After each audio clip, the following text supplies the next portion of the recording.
The following is a sponsored program paid for by First Alliance Credit Union. Welcome to Good Money Moves, featuring Jenna Taubel from First Alliance Credit Union and Andy Brownell. Here's Andy Brownell on Rochester's News Talk, 1340 KROC AM and 96.9 FM. It is time for Good Money Moves. I'm Andy Brownell, and I am with Jenna Taubel, AVP of Marketing at First Alliance Credit Union. Hi, Jenna. Hey, Andy. So last week we talked about credit card debt and HELOCs, in other words, home equity line of credits, and the effects that can have on your money situations. Yeah. What good money moves are we going to be talking about with today's program? Yeah, so today I have another real member story that I wanted to share. I just felt that it really is going to showcase a lot, again, similar to the last member story we shared, showcase a lot of the topics that we've kind of talked about before on this show. So I'm going to walk you through a member situation, talk through some of the advice and options that we were able to provide to this person to get them on track with their goals, and kind of talk through why this was a good solution. Oh, great. I like these scenarios that we set up. Yeah. It, kind of brings it home. Let's put it that way. So what's this member's experience or scenario? Yeah, so for privacy reasons, we're going to call this member Dean. Dean is a 20-year-old, and he doesn't really know much about credit scores when he initially walks into our branch. Dean currently lives with his parents, but he is going to school. Everything in his life at this point is either paid for in, cash from his account or through help from his parents. When he came in, he does have a little bit of cash saved because he's working part-time at Flapdoodles Ice Cream, and he does a little bit of Uber driving on the side when he's not in school or working elsewhere. His big dream, though, is to become like a real estate owner. He wants to get into real estate. And he came to First Alliance Credit Union to ask about how he should go about building credit. He wanted to get a credit score. He didn't have one. And he wanted to know what perfect credit was. What does good credit even look like? He really didn't have a lot of baseline information. Sure. So he wanted it from the experts. So he came to see us. First off, Flapdoodles, excellent ice cream. Yeah, gotta love it. And his idea of being that young and having the wisdom to look at real estate as a way to build wealth, way to go. Mm-hmm. So already we can see you found yourself a smart young adult. Yes, absolutely. Okay, so what did the lending advisors at First Alliance Credit Union think when they first assessed Dean's situation? Yeah, so I will answer that. But first, I think it's really important to just kind of level set quick about where everyone actually starts with their credit score. So you are not born with perfect credit, right? You are actually born with no credit at all, right? So you're starting from nothing. You have to build it up. It doesn't start with you having perfect credit and then getting dinged along the way. So a zero is not good. Yeah. Well, zero is nothing. So, we'll get into credit score ranges, I think, in a little bit here. But again, just for those listeners who maybe aren't familiar with credit scores either, right? A credit score is calculated based on your credit history, which you start building once you open your first credit account. And this can include anything from credit cards, student loans, auto loans, personal loans, any other type of credit that you access. Now, in Dean's case, the reason he didn't have any credit established yet is because he was living at home with his parents. So he wasn't, there's no rent, no mortgage, nothing like that. His parents took care of some of his schooling costs, and he was able to receive grants and scholarships for the rest. He's going to the local college here in town, RCTC. So between that, they didn't need to take out student loans. So he didn't have that to start credit with. And the car that he was driving was also bought for him by his parents several years ago when he first started driving. And so he was not listed on that loan either. So there's no credit established there either. So when he came to meet our team, he didn't have good credit or bad credit. He just had none at all. So he's an unknown. Yeah. Clean or slate, but you don't want a clean slate. Yeah. You got to start. Well, that's a common scenario, not just this generation, and probably for many generations, being that young to, not have a credit score yet. Absolutely. Well, maybe break down the credit score business a little bit more. What's a good versus bad credit score, since he's got no credit score? Yeah. So good versus bad credit. This is so important that we kind of cover this before we move on with Dean's story. So again, a credit score is just a numerical representation of your ability to manage your debts. It's reflecting on how likely you are to repay borrowed money. So your credit score is ultimately used by lenders and others to assess your financial reliability. And the most common used credit scoring models are the FICO score, but there are also other models that other financial institutions use, like the Vantage score. Now, I'm going to dig a little bit deep into both of these because I've mentioned both of them before in previous episodes, but I never explained kind of the difference between them.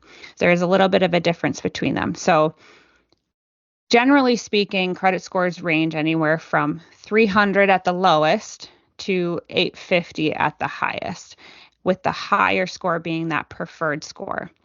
So a good credit score on the FICO scoring scale is anything 670 and above. But the breakdown is a little bit more specific than that. There's actually several categories that you ultimately fall into in the FICO scoring model. So at the bottom is considered that poor credit range. That's 300 up to 579. Then you move into what's called the fair scoring range at 580 to 669. Then there's good, so 670 up to 739. Then there's what's considered very good, so that's 740 to 799. And then there's exceptional, which is that 800 to 850 scoring range. So that's kind of the general breakdown there. Now, this is First Alliance uses a FICO scoring model, but again, other financials are going to use Vantage scoring, which has a slightly different scale. This is why sometimes you'll go between lenders and they might have different scores or they might even quote you different rates, is because they're using these different scoring models. Now, on the Vantage score scale, a good credit score falls anywhere from 661 and up. So again, there's these different categories that your credit score falls into. So with the Vantage score, it actually starts at very poor versus just poor. Okay. At 300 to 499. Then it moves into poor, which is about 500 to 600. The fair score on the Vantage scoring model is 601 to 660. Then it moves into good at 661 to 780. And then excellent is considered 781 to 850. So you can kind of see there's a little bit of a difference between how they score those different ranges. All right. So I want to have at least good, obviously. Yes. So the FICO, the good, well, they're comparable, aren't they? They are very comparable. They just break down the scores a little bit differently. And because they break them down a little bit differently, the lenders who rely on these scores are going to set their rates that you qualify for a little bit differently. A little different. I mean, if you have a fair or poor credit rating, are you going to be extended a loan, or is that kind of no, you got to come back after you show us you can do better? Yeah, in most financial institutions, yes, that would be an automatic decline. Their poor is typically pretty hard to qualify for anything. In the fair range, we do work with some members who fall into that those lower credit scoring tiers. And sometimes we're able to find, again, it's always dependent upon the Yep. situation and what created that for them Right. in our book. So I'll never say never, but it does become a little bit more difficult. But if you are falling into these lower ranges and are trying to get qualified for credit, that's where we would set up a plan for you to, let's first improve that score if the need for that funding isn't immediate. Because even if you were extended, you're probably going to have a pretty harsh interest rate in those sub good cat. Okay. Yes. We've talked about this a number of times, and I'm still getting a grasp of it. Yeah. All right. We're going to take a break. We'll be right back with more of Good Money Moves. Jenna Taubel with First Alliance Credit Union, and a real life story about a young man who had a clean slate and now needs to get a credit score because he wants to buy some real estate. Back in a moment on News Talk 1340, KROC AM and 96.9 FM. Good Money Moves continues in moments with Andy Brownell and Jenna Taubel from First Alliance Credit Union. This is News Talk 1340, KROC AM and 96.9 FM. We're talking Good Money Moves with Andy Brownell and Jenna Taubel from First Alliance Credit Union on Rochester's News Talk 1340 KROC AM and 96.9 FM. Welcome back to Good Money Moves. Jenna Taubel with First Alliance Credit Union. I'm Andy Brownell, and we're talking about a guy named Dean.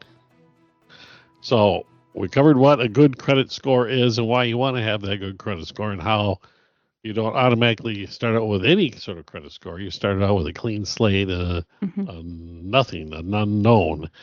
So I guess that begs the question, how can Dean build that credit rating from scratch? So if I went to First Alliance in Dean's situation, what are you gonna tell him? Yeah.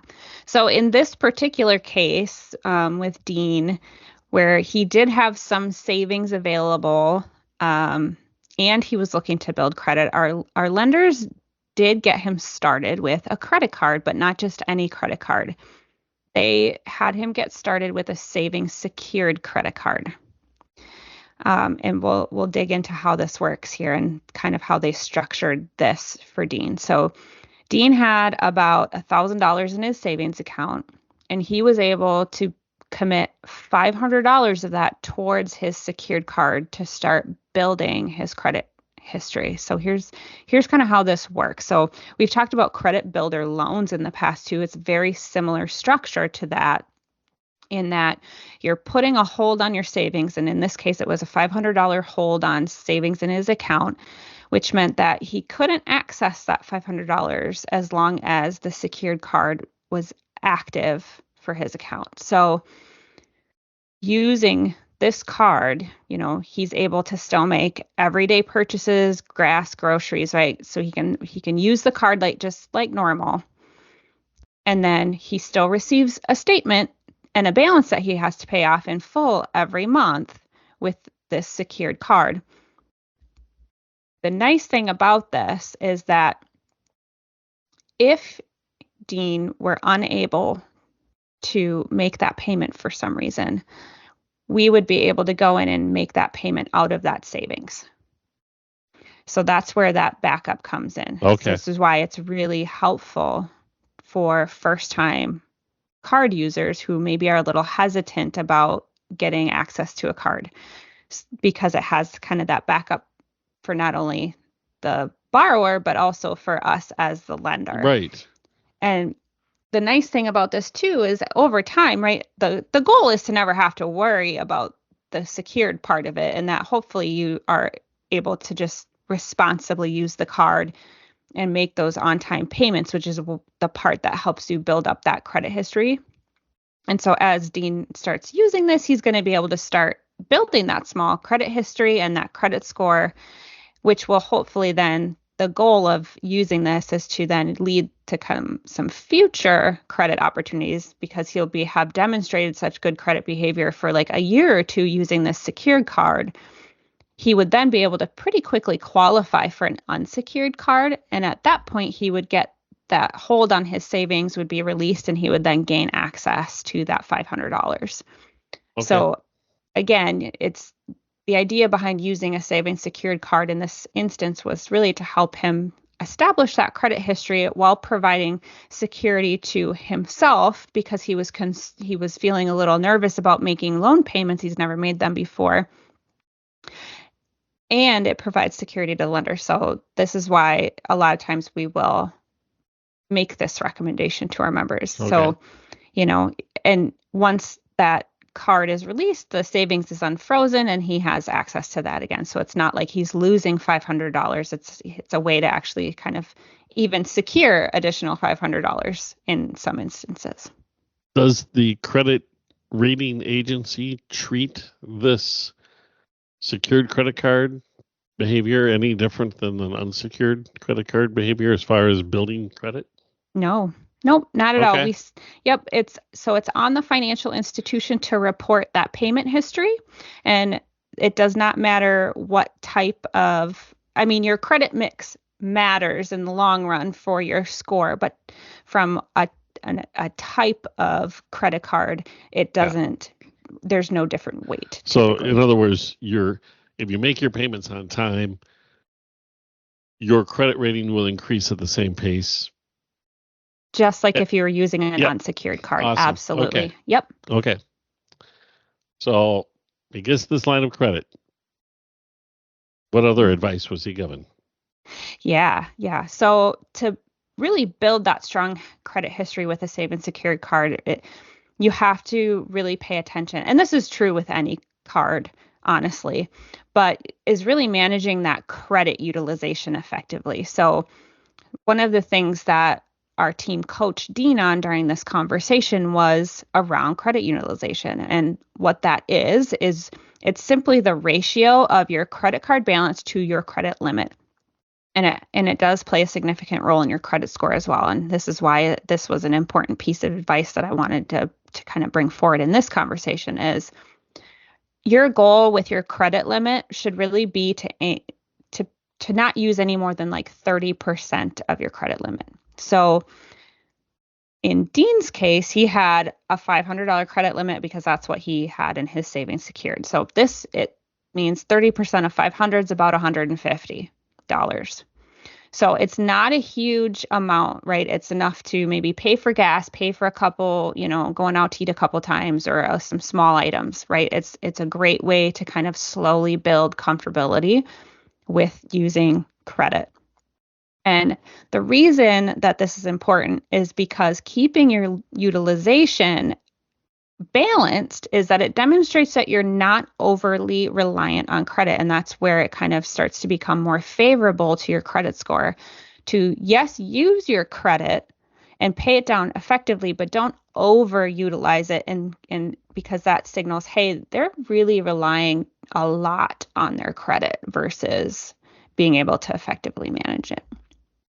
So this is where, our team really coached him on the importance of also then paying off that balance in full month to month to try to avoid those interest charges that do accrue with credit cards. And again, just to really show that responsible credit behavior over time, because those are really big components of building that credit score, right? Because consistently paying off that balance shows manageable debt and responsible debt repayment. So essentially, over time, if Dean is able to maintain that low utilization and start to make that good payment history, this is going to start to develop a really healthy credit score actually quite quickly. Like within 6 months, you start to actually see a credit score. Yeah, it's not, you don't have to wait years and years. After about 6 months of your first kind of credit foray, if you will start to see a score. So again, I think this is really, again, great advice for anybody who's looking to try to figure out how do I start building a healthy credit score, right? It's in Dean's case, it was, as long as he follows these guidelines and he is effectively using that secured card, he's going to build that solid credit history fairly quickly. Another question for you about this. Yeah. The utilization rate, 30%. Yeah. Understand that's the max you should do. Is it advantageous to keep it at 20% or even lower?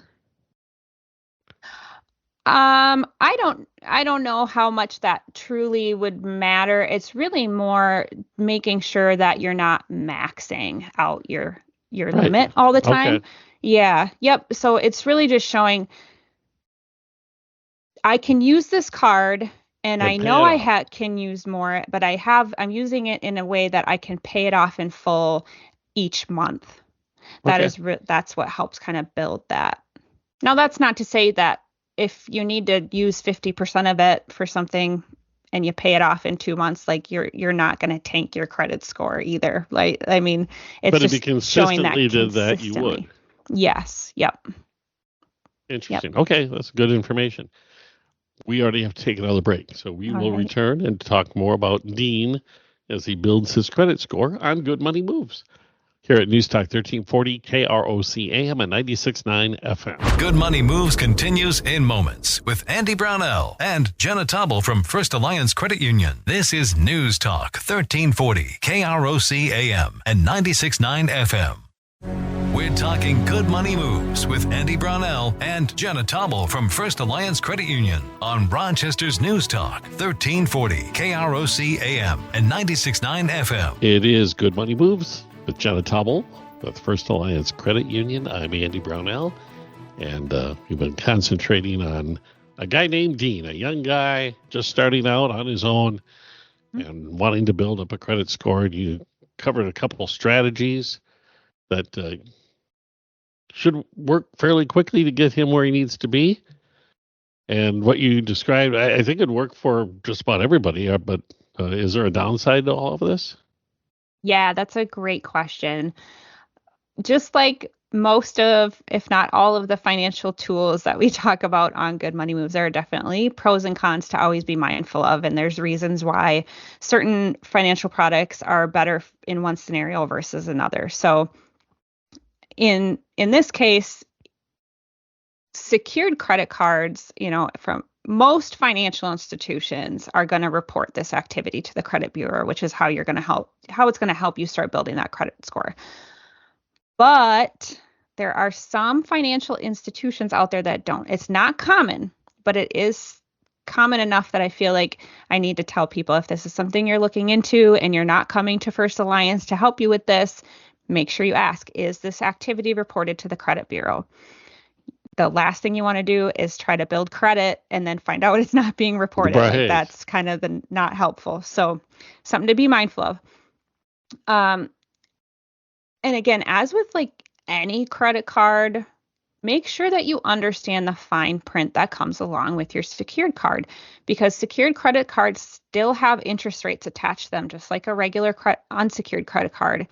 And some might even have monthly fees attached to them or annual fees attached to them. So be mindful of that. Ask those kinds of questions.